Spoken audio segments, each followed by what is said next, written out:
Azərbaycan qanunvericiliyində bir sıra hallarda pensiya kapitalından istifadə mümkündür. Qanunvericiliyə əsasən dünyasını dəyişən şəxsin pensiya kapitalı və eləcə də onun pensiyası bir sıra hallarda onun vərəsələri tərəfindən istifadə olunur. Həmin şəxsin pensiyası vərəsələrə ödənilir. Belə ki, dünyasını dəyişən vətəndaşımızın övladları və xüsusən də 18 yaşına olan övladı varsa, onun pensiyasını övladlar almaq imkanına malikdir. Eyni zamanda 18 yaşadək əlilliyi olan və 18 yaşdan sonra əlillik dərəcəsi olan vətəndaşlar da dünyasını dəyişmiş ata və ananın pensiyasını almaq imkanına malikdir. Eləcə də təbii ki, həyat yoldaşı dünyasını dəyişirsə, bu halda həyat yoldaşı öz pensiyasını imtina edib dünyasını dəyişmiş həyat yoldaşının pensiyasını ala bilər. Əgər təbii ki, dünyasını dəyişən həyat yoldaşının pensiyası daha yüksəkdirsə, yüksək olduğu halda.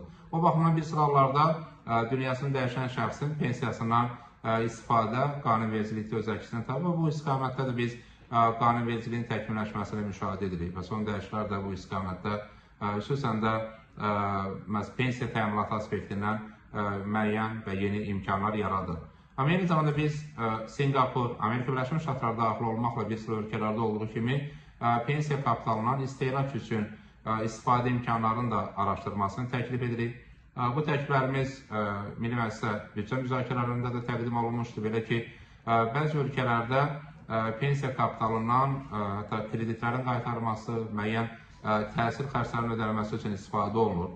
Və təbii ki, bu zaman artıq pensiya kapitalından müəyyən hissəsi istehlaka yönəldilə bilir. Söhbət əksər modellərdə pensiya kapitalının tam olaraq istehlaka yönəlməsi deyil, onun müəyyən hissəsinin istehlaka yönəldilməsi həyata keçirir. Bu kontekstdən xüsusən də pensiya kapitalı nisbətən çox olan vətəndaşlarımıza Singapur, Amerika Birləşmiş Ştatları və hətta bir sıra region ölkələrində olduğu kimi pensiya kapitalından istifadə imkanlarının yaradılması, belə bir hüququn verilməsi məqsədə uyğun olardı. Təbii ki, bu istiqamətdə təkliflər təqdim olunub, qiymətləndirmə, maliyyə qiymətləndirməsi aparıldıqdan sonra düşünür ki, gələcəkdə müvafiq qərarların verilməsi mümkün ola bilər.